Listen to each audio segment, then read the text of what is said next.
connecting to the set. Okay, so now we're recording. So we will start off and big smiles. Well, hello, Viv Bradford, and thank you so much for coming here today, or coming through virtual reality to talk to us all about the wedding industry. You are so welcome. Thank you. It's lovely to be here with you, and Happy New Year. And Happy New Year to you too. So I have a list of questions. Some of the questions I have brought up, but some of them are actually questions from present students, past students, because we know, Viv, you are a mind full of information. There's so much going on inside your head. I could do 10 hours on a Zoom with you and still not get all the information that you have. But I have specific questions, and we're going to try and get as much out of that brain and that head as we possibly can. We're going to bleed her dry, guys. We're going to bleed her dry. Okay, so the first question, tell us about yourself, Viv. Tell us about, how did you get into the flower industry? How did all things start for you? Well, my aunt actually helped at a florist for a very little dapper chap called Newton Flanders. Now, that's a name to conjure with, as my mother would say. And I think I was about 6 when he taught me to make a buttonhole. And I used to go, and it was in the days when it was silver paper on a roll that used to go, your mum will remember. And it was all carnations, and we used to make trays and trays and trays of them. And then I always loved flowers, but I didn't do anything with them until I got married at 19 and skipped the country to go to West Germany, and kind of fell into a job. The lady who lived next door to me in the quarters, her aunt was a florist, and she wanted an English-speaking girl because she dealt such a lot with the British Army of the Rhine personnel. So, yeah, and I did my training with Birgit, and she was terrifying. But I have to say it's the best training ever. And tell us, what is your, I suppose, longest or oldest memory, or your first memory of that job, or whatever you had to do, or something you had to do? What's your first memory? The hours, because it was crazy hours. So the florist was open from 6 in the morning till 10 at night. Wow. Which we don't have over here in the UK, and I'm sure you don't in Ireland. But yeah, flowers are a massive thing in Europe, huge. And the Dutch florists are open for very long hours as well. And we could do 20 weddings in a week. Wow. Yeah. Amazing. So that's what I remember, is just working really, really hard.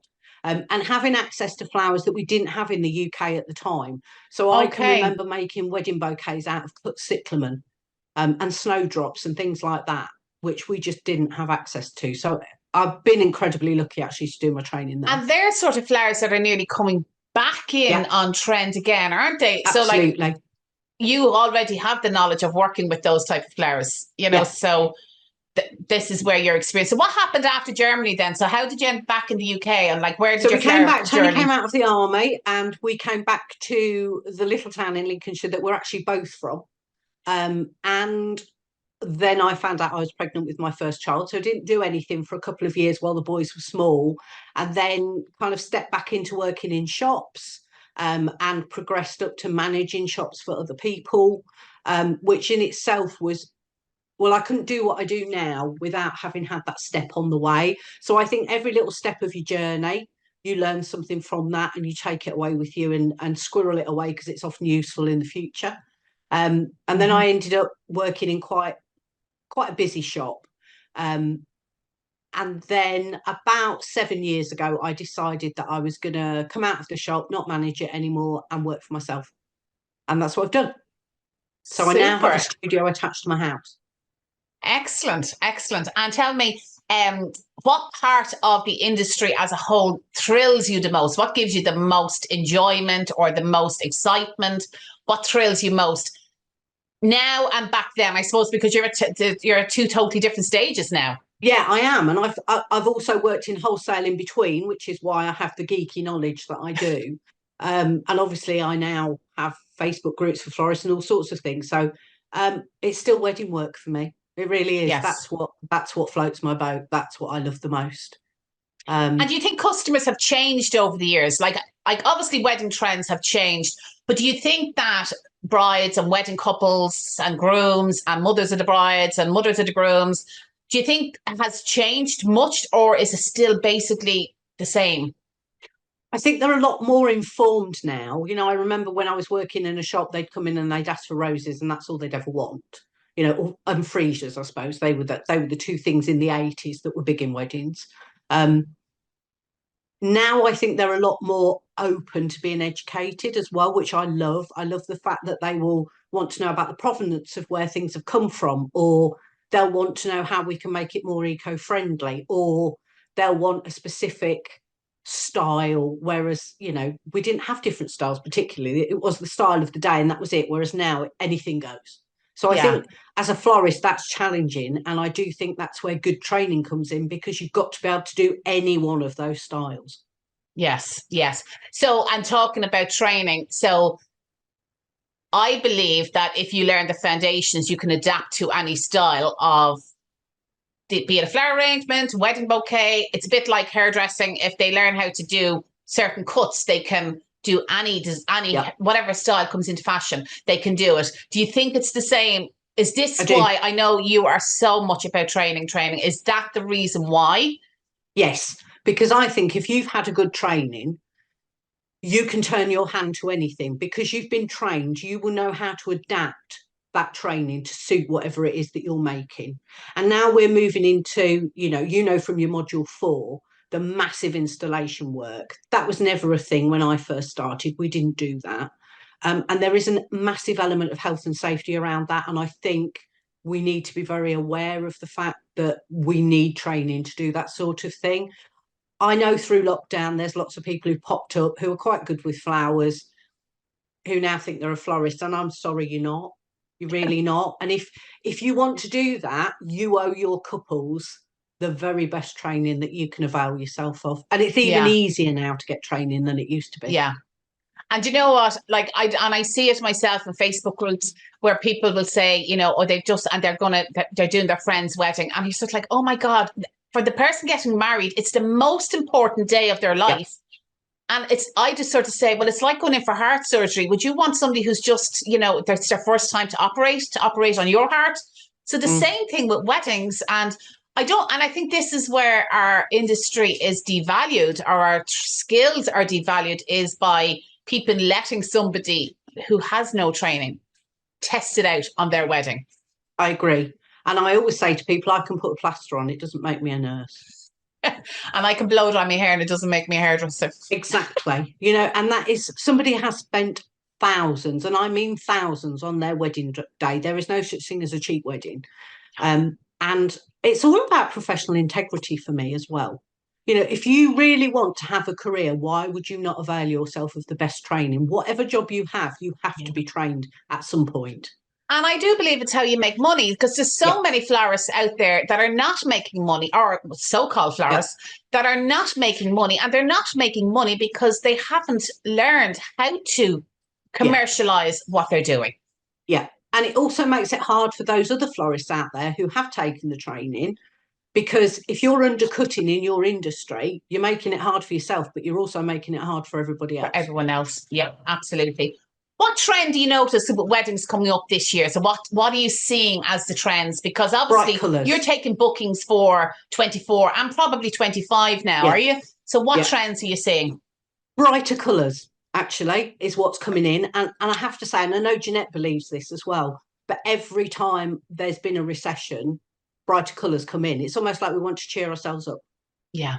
So yeah, I'm seeing a lot of kind of festival style weddings where they want quite natural wildflower meadowscapes, but in much brighter colours. So blush is kind of, although blush is always going to be popular because it's a wedding colour, it's kind of not everything. You know, Yeah. 2021, 2022, nearly every wedding you did was blush.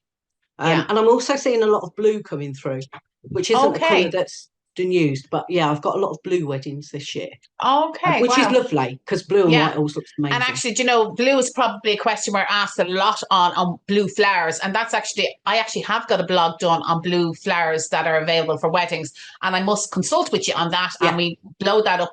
There's probably a lot more that we can add to it, that for as a resource for people, because people do get caught with blue flowers and they go for the dyed blue roses, yeah. which you know. It always worries me, dyed flowers for weddings, because of the risk of Yeah, I would be transfer. of the same if there was any chance of it dribbling onto a dress or anything like that. Um, what else have I got here? What is your secret weapon for upselling in weddings? So when you're doing a consultation, what is your secret weapon? Being the expert. Yeah. That's the secret weapon. Knowing your product. And that means knowing your growers, knowing where your flowers come from, knowing the seasons, and giving those couples that confidence that you are the expert in what you do. You do know. But also being ballsy enough to actually say, no, you can't have peonies in August. I'm sorry, but that's not going to happen. You can't have sweet peas in November. So it is about managing expectations as well. But the more confident you feel in knowing your product, the better that comes across. And then they're more likely to buy from you anyway. And then it's easy to start suggesting, do you want thank you bouquets? Have you thought about having this in the church? It makes it easy to sell the product if you know the product. If you have the knowledge. And so when you're doing a consultation, would you talk about growers, or would you talk about stuff like that? Obviously, I'm sure you do that, and that's what makes them realize how knowledgeable you are. I do, and I pre-qualify all of my couples with an enquiry form, and there's a question on there: what is important to you about the flowers in your wedding? And you'll often find people who come back and say, I want scent, I only want British, I don't want to use floral foam, whatever. That gives you a really good clue before you've even met them, and then Very you can good. tailor your consultation to the things that you already know they want. Yeah, that's a new resource for you now, to do a proper consultation form. Okay, another question for you. How do you ensure you make the most profit from your weddings? It's about buying cleverly, so knowing about your grades and your lengths and where you can cut down. So if you've got, I don't know, say wreaths around lanterns on a table, you can get away with a 40-centimetre rose. But it's knowing that means that you can squeeze that profit. It's knowing whether the right weight of a spray rose will give you that many more heads that actually is worth paying the few extra pence. Yeah. They're the things that mean you maximise the profit. Yeah. And being really careful about your pricing and knowing what your margins are and, what your markup is, what your labour charge is. You can't just guess. Yeah. Yeah. And that is sort of something that you don't really learn overnight, or you don't learn really on a course. That sort of, it's with time is really, and I suppose with the feck ups that you make along the way, that you realise. It's always the mistakes you learn from. You don't learn from the triumphs. Yeah. Yeah. You're so right. You're so right. Do you lead your wedding couple, or do you let them make their own choices? Like, I like to think we're a partnership. So, it's their wedding at the end of the day. I'm there to provide a service, but I'm the expert in that service. They're not. And I always say to all of my couples, most people's experience of flowers is buying a bunch in the supermarket to put on the kitchen table. And I try very hard not to be offended if they don't know how much wedding flowers cost, because why would they? I do, because I do it all the time, but they don't, and you can't expect them to. So I try and guide them through the process in the nicest possible way, but I'm not afraid to say that isn't going to work, or no, you can't have that flower in that season. In fact, I've had an inquiry this morning about peonies in August, and I have gone back to her and said, they're out of season by August. They will have been held in cold storage for weeks. Do you really want them? And she's come back and said, thank you for explaining that. No, I'll find something else. Yeah. Yeah. And that is it, like that education is so important. And it gives you the confidence, rather than going into a Facebook group or going and saying, oh, I have a bride and she wants peonies and she wants them in August, and what should I do? No is the answer, and being confident enough to do that. How do you keep track of what's in season when planning and selling your weddings? So how do you keep track of all that? Is that just all in your head, or?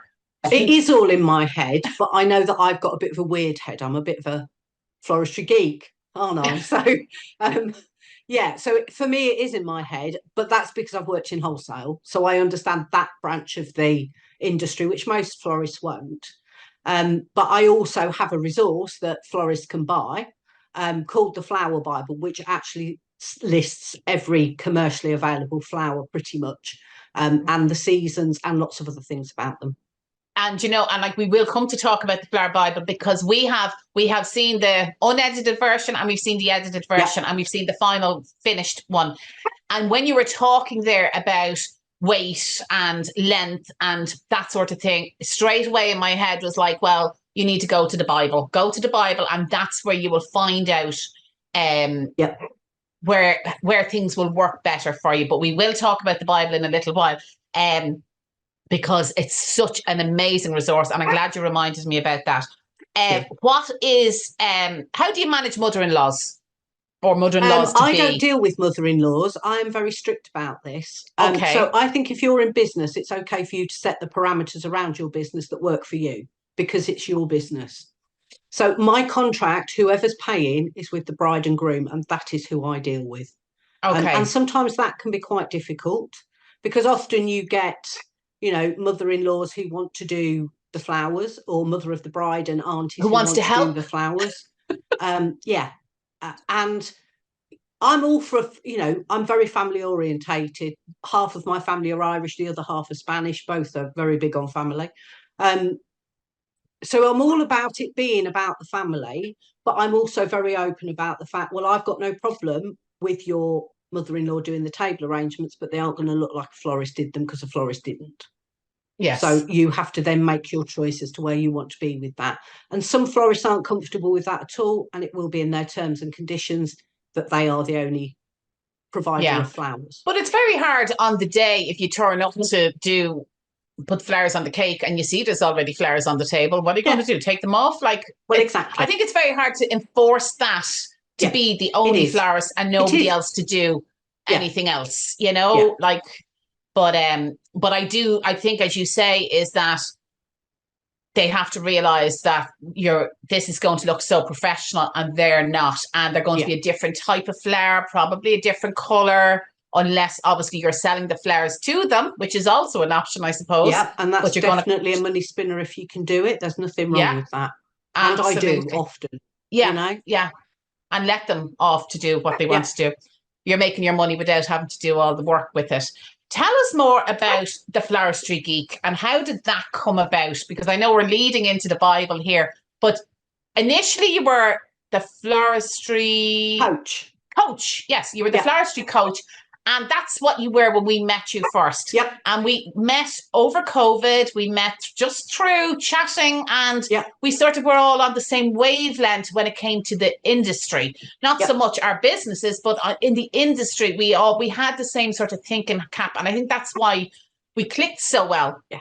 So tell us more about the Floristry Geek, and how did that come about? So the Floristry Geek came around really because I was bored in COVID. So I do have ADHD diagnosed, and I do have a bit of one of those brains that doesn't stop. So COVID was hellish for me, because obviously work had stopped, but the brain doesn't stop. So I was in a couple of floristry groups, and then kind of thought, I could do this myself. I've got such a lot of knowledge.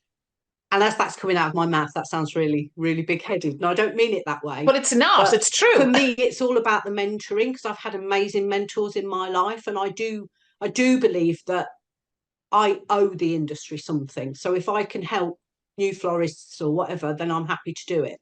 So I set up it was the Floristry Coach then. And then there is an American floral coach who decided it was too close and actually threatened litigation. So I had to change my name. So we became the Floristry Geeks, and I actually think it fits much better. So we're a Facebook group, and it's only for professional florists or floristry students on recognised training pathways, and I am very strict about that. We share industry sensitive information, and I think that needs to be kept within the industry. That said, I'm happy to help anybody who's interested in flowers and point them, in a direction that might help them in a more amateur capacity. But for me, I'm here for professional florists. So we have a Facebook group, and then out of the Facebook group, because people kind of clocked how geeky I actually am, they were like, well, can't you produce resources? So in the last year, I started to produce resources and to write for Interflora, and lots of things have happened in the last year actually for me. Yeah. Amazing. And I know we are part of the Floristry Geek as well, that group, and it is an amazing group. It's an amazing group because you're so free with your knowledge. You're so free to help other florists out. You're so free to give out the information, but you're very strict as well. Yes. Yeah, because we don't want to be in a space where it's all toxic and people are being nasty to each other or talking down to people or any of those things. We want it to be a space where people can learn and grow and can have a little vent about what happens in the industry, because sometimes we come over really knotty problems. Yeah. And, you know, if my experience in the industry means that I can help somebody not have a sleepless night over something, then I'm all for it. But equally, I expect professional respect and I expect integrity. And I know, like, particularly as florists and people like yourself working from home in a studio or even in a shop, it can be a lonely business because a lot of the time you're on your own and you sort of need that little bit of support or need somebody to be able to rant to or need somebody to be able to question or confirm that you are doing something right. And that's what I think the Floristry Geek group really supports. But from that, then you start to mentor people. And I know how good the mentorship is because I know many of our past students have booked into your mentorship programs. And tell me more about that because I know how amazing it is. So tell people here how great it is. And don't be shy about it because I know how good it is. Bless you. I never intended to be a business coach. But lots of people through the groups were saying, could we have an hour with you? Would you mind talking me through this? And obviously, I don't mind if it's a quick question, but I'm too busy to be able to give up an hour of my time free. So it was something that had to be paid for because I can't be doing anything else in that time. So I started to business coach, and it's a joy for me, actually. I love it because it's much more personal. It's much more in depth. I've done a session this morning, actually, before talking to you. And each florist has a different requirements. So it's very much tailored to what they need at that time in their business. I have a few ladies who might have 2 or 3 sessions a year as they're building their business. And it might be that they want to expand into the wedding industry. It might be they're setting up a shop and they want to know, you know, the basics of what they do. Or sometimes it's just because people have lost their way a little bit and they need to just sit down and talk out what their plan's going to be going forward. And sometimes when it's you, it's quite difficult if you're in the middle of the knot to find a way out, and a fresh pair of eyes is sometimes a good thing. So I do a 1-to-1 power hour on Zoom, as I say, completely tailored. And then I know what you charge for that, and I think you charge way too little. So we're not even going to discuss the price here because I would hope that you're going to put that price up this year, because I know what some of our students have talked about doing is that they have incorporated into their wedding packages the price of an hour with Viv. So when they get their wedding and they can have an hour with Viv to go through the wedding and get Viv's advice on how to buy sensibly, buy profitably. So I know working that way is also a really good tool for any florist, not just students, but particularly florists starting out in the wedding industry. Incorporate into your budget of your wedding an hour or two with Viv. And I tell you, after doing 2 or 3 weddings with her advice, you will be flying. It'll be because it's real life, hands-on, you're actually practically doing it. So I know that, and I know our students have, or not students, but past students, they're florists, they're running businesses. And I know that they have done that for your coaching. I know people that are only starting out with their training and have used you for coaching as well. You do every different level, you know, you're there for everybody within the industry, you know. I think because, as I say, I've worked as a florist, I've worked in wholesale, I've taught floristry, so I've worked in education as well. I've been a shop florist, I've been a studio florist. There isn't much in this game that I haven't done now, and I don't charge enough money, you're right, but part of that is because I feel I need to give back to the industry as well, and my mentorship is a way of doing that. And if I make it affordable for people, they're more likely to be able to have it. Because I think sometimes people think, I can't afford a business coach. It's too much money. When actually I will probably say I cost the equivalent of a good meal out, but I'm tax deductible. And you're tax deductible, absolutely. I'm tax deductible, so it's a business expense, absolutely. So you can claim it all back. But also, I probably save you more than you've spent on an hour's business coaching with me just in that 1 hour. Without a doubt, without a doubt. And I know that from the weddings, the ones that have booked you to mentor their weddings, I know that they have saved over and over by adding the cost of Viv's mentorship onto the cost of the wedding. They have saved on the double. What changes, Viv, would you like to see in the industry going forward? What is your dream, and what do you think will happen? My dream is that we become a little bit more sustainable. I think there's a lot of work to do on that. And I'm not somebody who will denigrate anybody for using floral foam, because sometimes it's the best mechanic. And I find the vitriol quite difficult to deal with. I know people are passionate, but I don't think that's ever an excuse to be aggressive or rude. So I think there's a lot of work around sustainability that needs to be done, but I think it needs to be realistic so that people can run businesses at the same time. If you're running a business and you need to feed your kids, you can't turn away £500 worth of funeral letters. Sorry, but you can't. And I don't expect anybody to. I also think we need to tighten up on the training in this industry, because I do see such bad workmanship sometimes, and that breaks my heart. So they're the two things that I'd like to see addressed, really. So tell me more about the Bible, the flower. I know you have a couple of different resources. Your planner is now finished. You can't buy your planner anymore. No, but we sold out. It's in my bag at the moment because I've been using it. The planner was, and I'm sure you'll have one out for 2025. But the planner was specifically designed for florists, but we will come back to that next year or later on in the year when you have the 25 one done. But your flower Bible, tell me more about the Bible. So the Bible was the first resource that I produced, really, and it's a downloadable resource that you can buy from my website. It is 147 flowers, and it gives you everything you'd need to know about that flower. So season, what flower food it needs, whether it works in foam or not, what temperature to store it at,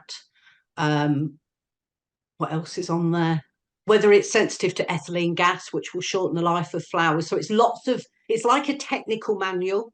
So you can put it in a folder, and when you're doing a wedding consultation and they say, I really need to have cornflowers, you can literally look to see whether they're in season for that wedding or not. Which I think is a stumbling block for a lot of florists, particularly with seasonal things like that, cosmos, cornflowers, lily of the valley, sweet peas, it just makes it easier. Lots of things are all year round, but not everything. So that was the idea, was to use my knowledge to produce something that florists could actually use, because I am a roll your sleeves up florist. I still do the job. I still wash the buckets.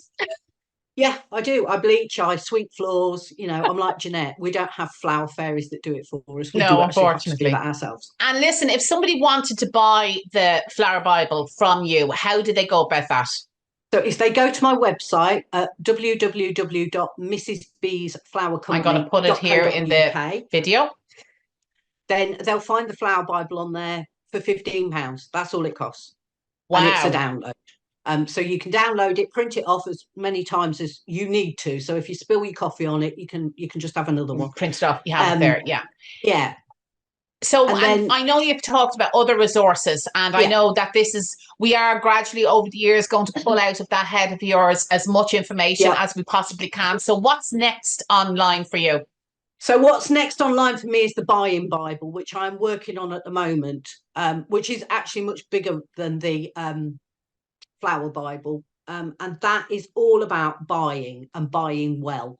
So it explains a little bit about why you should buy different weights and what you'd use them for, or different lengths. It explains about ripeness and the differences between the ripenesses that flowers are picked at. Because, a lot of people don't realise when they go onto the Dutch sites what a lot of those letters and things actually mean, are the numbers. They don't realise that, buying 1 to 2 and buying 3 to 4, the difference in that. So I definitely think I'm dying to see the Bible. I'm dying to see, or the Buying Bible. I'm absolutely so dying to see, because I know we will learn from it, because we get stuck. And it will save you money. You know, there's no doubt about this. It will save you money because you will be able to buy the right thing for the job that you've got in hand. So if you're doing a wedding and you need to do table arrangements, you can buy shorter stemmed roses. You could even buy lesser grade roses if you wanted to, because you only need the heads. And that way you're maximising your profit, because you might need to buy 60 or 70 centimetre roses for the bridal bouquet, but you don't need to do that for the table arrangements. So that way, you know, you're pulling back a little bit of money on each section, and that feeds into your profit. And that is the groundwork, isn't it? Like, that is really where your profit is made, is in buying, in everything, be it sundries and fresh produce. Your profit is made in the buying part of it. There's only two ways to make money, and that's volume or buying. Yeah. They're the only two ways. There's no other way. So have you any more coming down the line, or what? Anything else you can tell us? So we have at the minute on the website a wedding package. So that has terms and conditions, risk assessments, privacy statements, that kind of thing. So kind of like business templates that you can actually tailor to your own business, so that it comes with a manual to show you how to put your logos in, which bits you need to change to make it personal to your business. And they are legally drafted. So that will work in the UK. There might be slightly different rules in Ireland, but it's a good place to start when you're building your business. And at least you've got something. And I think after COVID, it really opened our eyes up to terms and conditions, and having proper terms and conditions and good contracts done up for your weddings, and to cover yourself, you know, like. And to cover the couples as well, you know. So I definitely think COVID opened our eyes to how important that part of the business is. Yeah, and I think a lot of venues are now asking for risk assessments where they didn't before, you know, and making sure that you've got proper insurance and all that sort of thing. So that's already up there, but we are about to revamp that one. So it will expand and have an inquiry form in it and other things. I'm also working on a cake flour Bible, and that has been put on hold because the Food Standards Agency in the UK are about to issue new guidelines this spring about cake flours. And that was instigated by cake makers going to them and saying, look, there's no rules about this. So what do we do? And I think people don't understand that even things like eucalyptus and gypsophila are toxic and shouldn't really be on cakes. And particularly if it's got a buttercream icing, because the high fat and high sugar content will bring out the compounds in the flours. Wow. So that's even more dangerous. And I have seen it. We did an event a few years ago, and they brought the cake in, and the girl, she wasn't a florist, she was the cake person, and she literally was just sticking gyp into the cake. Nothing, no taping, no nothing, literally just sticking it in. And we were looking at each other saying, oh my God, like, and that is one of the things they're tightening up on, is the mechanics. So, you know, taping, wiring, you won't be allowed to put cocktail sticks in, you won't be allowed to put them in straws, that kind of thing that people have all used. They are going to be, you know, really tightening up on that kind of thing. Because I know on our module 3 course, we do teach decorating cakes, but it's all sitting on the cake and how to do it, that it can just sit onto the cake rather than actually being stuck into the cake. But and obviously now we've got these pressed flour cakes, haven't we, where the flours are actually something that you eat. So I am working on that one. So that will give you a list of edible flours, contact safe and non-toxic flours, and toxic. That would be a godsend. That will be a godsend. An absolutely amazing resource. Viv, do you know what? You're just so full of information. I could talk to you for hours and hours and hours. mrsbees.co.uk is the website, isn't it? Mrs. B's Flower Company.co.uk. Mrs. B's Flower Company, and I'm going to put it here on the video. Mrs. B's Flower Company.co.uk is the website. How will we find you on social media? So you can find me in lots of ways on social media. So I have 2 groups that are mine. So I have the Floristry Geek, and that's really for anybody who's a professional florist or a student on recognised pathways. I also own a group called Flower Files, which is for slightly more experienced florists. So in that group, we don't get like the student level questions. Yes. And then you can find me on Instagram at Mrs. B's Flowers if you want to check out my work. And you can find me on Facebook at Mrs. B's Flower Company. Super. Viv, thank you so much. I've really welcome. enjoyed having this chat with you. I'm sure we will have lots more chats. Anyone that wants to find out more about Viv, do go over to her group. Viv comes in and talks to our Module 3 students a lot more in depth about weddings in our Bloom Rooms, on our training courses as well. She's one of the experts that we get in, and we always love having her in because she is, as I said, so full of knowledge. Viv, thank you so much, and we really enjoyed having you. Thank you. I've enjoyed being here.